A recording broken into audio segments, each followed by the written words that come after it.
Assalamualaikum warahmatullahi wabarakatuh. Perkenalkan, nama saya Alia Amanda dengan NIM 2004-2076. Saya akan mempresentasikan tentang ekonomi politik pembangunan dalam teori kapitalis.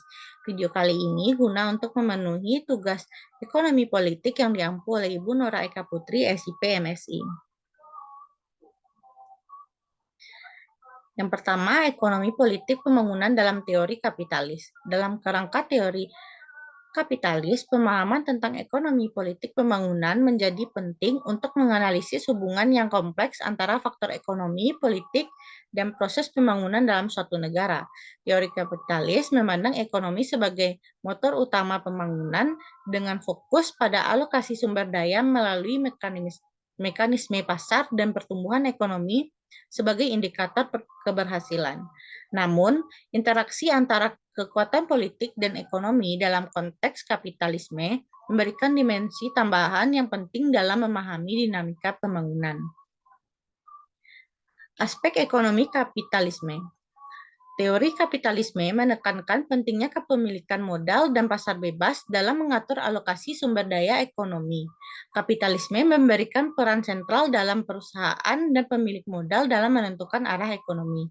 Pasar bebas dianggap sebagai mekanisme efisien untuk menentukan harga dan alokasi sumber daya, dengan asumsi bahwa tindakan individu yang didorong oleh motif keuntungan dan menghasilkan hasil yang optimal bagi masyarakat secara keseluruhan.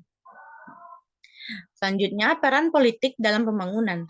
Meskipun pasar bebas memainkan peran sentral dalam kapitalisme, politik tetap memiliki pengaruh yang kuat dalam pembangunan ekonomi.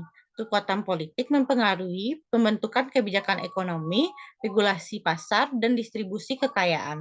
Kebijakan fiskal, moneter, dan perdagangan dipengaruhi oleh kepentingan politik yang mewakili berbagai kelompok dalam masyarakat, mulai dari pemilik modal hingga buruh. Selanjutnya, struktur eksploitasi dan distribusi kekayaan. Salah satu kritik terhadap kapitalisme adalah bahwa strukturnya cenderung menciptakan eksploitasi, buruh, dan kesenjangan kekayaan yang besar. Kekuatan ekonomi yang terpusat pada pemilik modal seringkali mengakibatkan perlakuan yang tidak adil terhadap buruh dan kelompok rentan lainnya.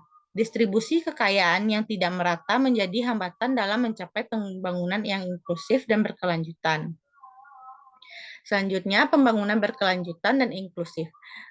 Tantangan utama dalam konteks kapitalisme adalah bagaimana mencapai pembangunan yang berkelanjutan dan inklusif, menciptakan pertumbuhan ekonomi yang berkelanjutan tanpa mengorbankan keberlanjutan lingkungan dan kesejahteraan sosial menjadi prioritas utama. Ini memerlukan pendekatan yang seimbang antara kepentingan ekonomi, sosial, dan lingkungan, serta peran aktif dari pemerintah dalam memperkuat perlindungan sosial, meningkatkan akses terhadap pendidikan dan layanan kesehatan, serta mempromosikan pertumbuhan ekonomi yang berkelanjutan.